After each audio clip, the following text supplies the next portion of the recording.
নমস্কার, কেমন আছেন সবাই? আরেকটি ভিডিওতে আপনাদের স্বাগত জানাই।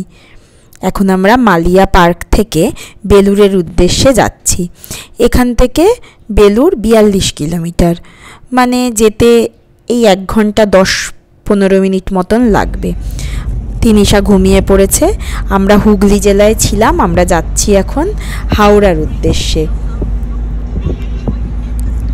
এখন মোটামুটি 4:15-20 বাজে, আর মিনিট 20-র মধ্যেই পৌঁছে যাব। চলে এসেছি কাছাকাছি।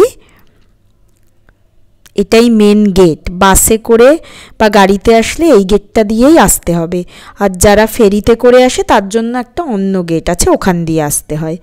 এখন 4:35 মতন বাজে, পৌঁছে গেছি। 4টেতে গেট খুলেছে।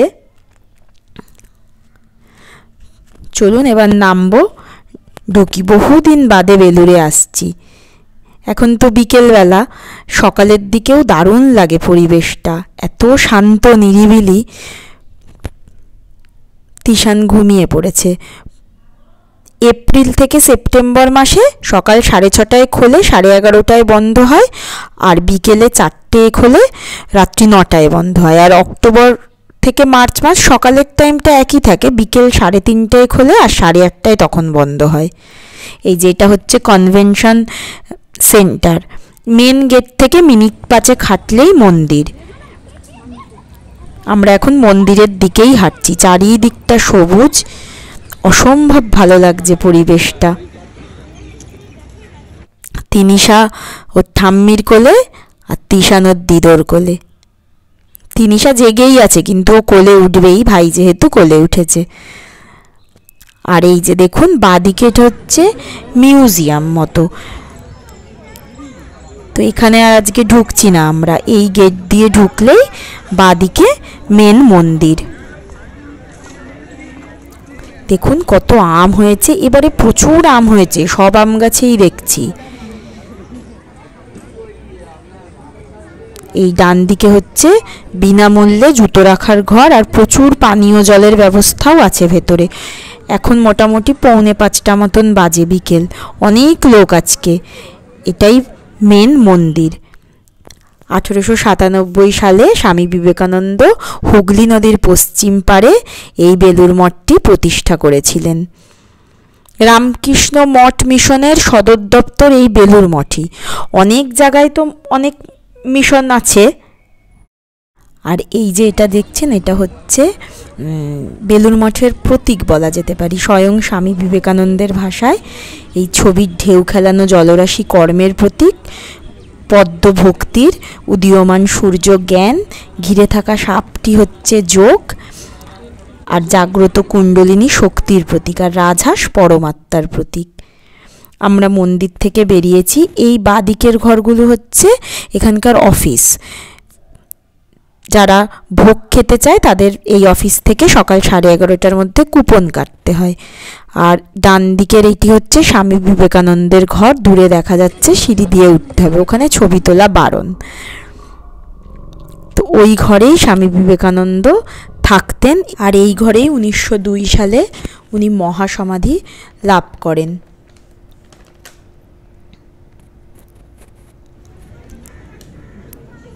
চারিদিকে লোকজন। এখন বিকেল, তো এই 5টা বাজে। কি অপূর্ব লাগছে দেখুন মন্দিরটা। এই মন্দিরটি আর্কিটেক্ট, স্থপতি হচ্ছে স্বামী বিজ্ঞানানন্দ। উনি শ্রীরামকৃষ্ণের সরাসরি সন্ন্যাস শিষ্য ছিলেন। মন্দিরের নকশাটি স্বামী বিবেকানন্দের কল্পনায় তৈরি হয়েছিল। ভাবলে কিরকম অদ্ভুত লাগে, অবাক লাগে। 1897 সালে স্বামী বিবেকানন্দ সেই সময়ে এই মন্দির হিন্দু, মুসলিম, বৌদ্ধ, খ্রিস্টান স্থাপত্যের মিশ্রণে, মানে এই মন্দিরের যে স্থাপত্যটা, এই সবগুলো ধর্মের মিশ্রণের দ্বারা অনুপ্রাণিত হয়ে তৈরি। আমরা এখন একটু এখানে বসি, গঙ্গার ধারেও যাব। ভীষণ ভালো লাগে এখানে আসলেই, যেন মনটা আনন্দে শান্তিতে ভরে যায়। একটু খালি পায়ে এই মাঠে হেঁটে নিই। জুতো আমরা সেই মন্দিরের সামনেই খুলেছি, একেবারে যাওয়ার সময় তখন না হয় পরে নেওয়া যাবে। অপূর্ব সুন্দর লাগছে। পরিবেশের সাথে তো মনের একটা খুব সম্পর্ক আছে, এই পরিবেশে আসলেই যেন মনটা ভালো হয়ে যায়। স্বামী বিবেকানন্দের মন্দির আছে, ব্রহ্মানন্দের মন্দির এখানে রয়েছে। চলুন একটু গঙ্গার পাড়ে বসি, তারপর না হয় বেরোনো যাবে।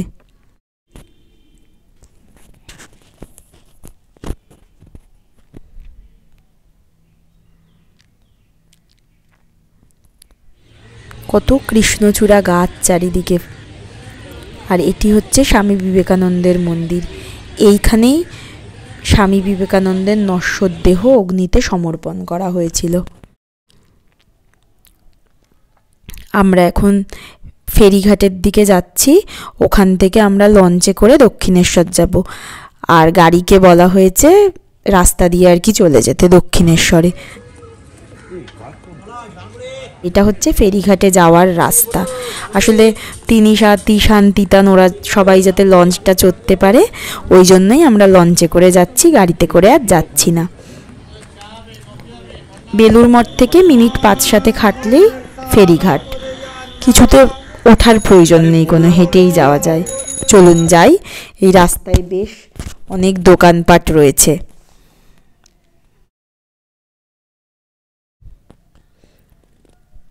চলে এসেছি, এখানে আবার টিকিট কাটতে হবে এখন। এখান থেকে বরানগর সব জায়গারও লঞ্চ ছাড়ে দেখছি। বেলুড় থেকে দক্ষিণেশ্বরের টিকিট হচ্ছে 11 টাকা। আর এই ফেরিঘাট থেকে বেশ কিছুটা গঙ্গার উপর দিয়ে হেঁটে গিয়ে লঞ্চে উঠতে হবে। ভারী সুন্দর রাস্তাটা, আর এই ফেরিঘাটটাও ভীষণ পরিচ্ছন্ন, ভীষণ সুন্দর।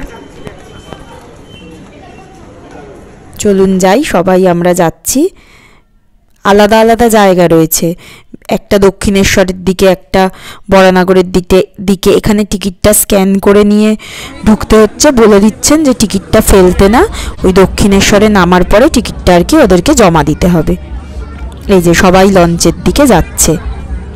চলুন আমরাও যাই। মা আবার পাঁপড় ভাজা কিনেছে, সবার আমাদের খিদে পেয়ে গেছে।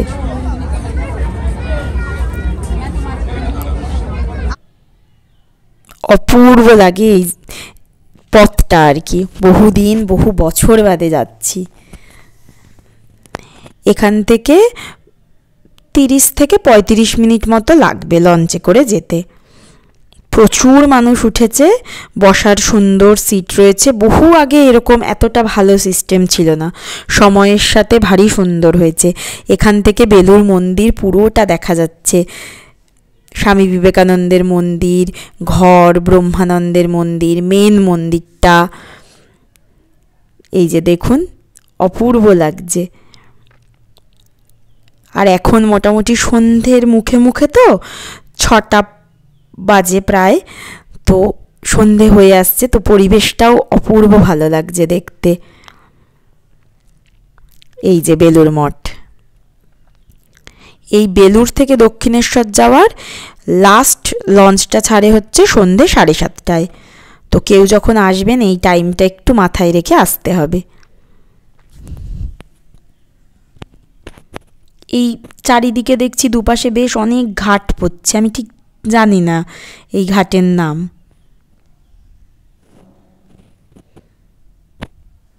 আমরা আর বসিনি, বসলে আমার মনে হচ্ছে এই যাত্রাটা আমি বেশি উপভোগ করতে পারবো না, তাই একদম সামনে এসে দাঁড়িয়ে আছি।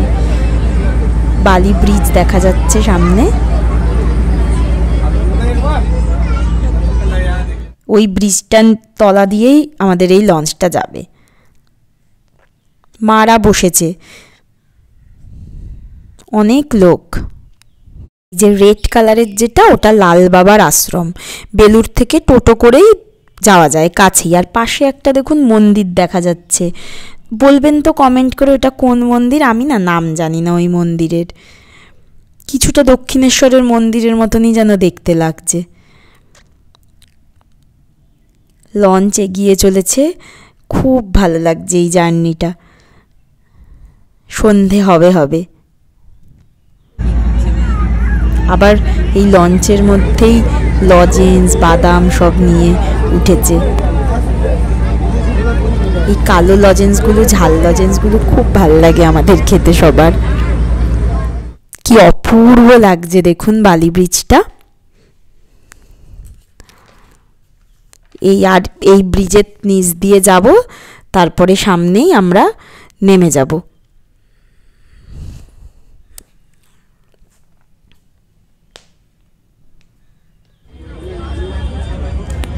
চলে এসেছি দক্ষিণেশ্বরে।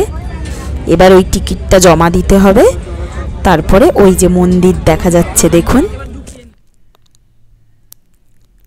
খুব ভিড় এখন। আসলে লঞ্চের সময় তো লাস্টের দিকে।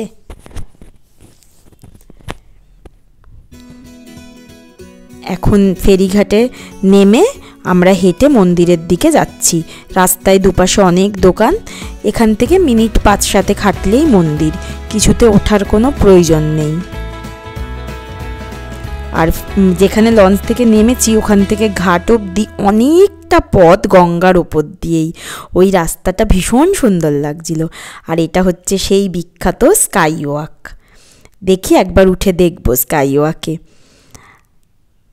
এই যে এই স্কাই ওয়াকটার অফিসিয়াল নাম হচ্ছে রানী রাসমণি স্কাই ওয়াক।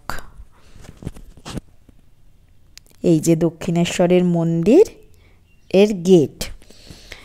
চলুন যাই, এখন আর আমরা পুজো দেব না, এমনি ঠাকুর দর্শন করব শুধু। রানী রাসমণি 1855 খ্রিস্টাব্দে এই মন্দির প্রতিষ্ঠা করেছিলেন। সবাই খুব ক্লান্ত, সকাল থেকে অনেক হাঁটাহাঁটি করে। এখানে মোবাইল ফোন জমা রেখে ভেতরে ঢুকতে হবে। জুতো রাখার এমনিও ব্যবস্থা আছে, আর এমনিও রেখে যাওয়া যায়।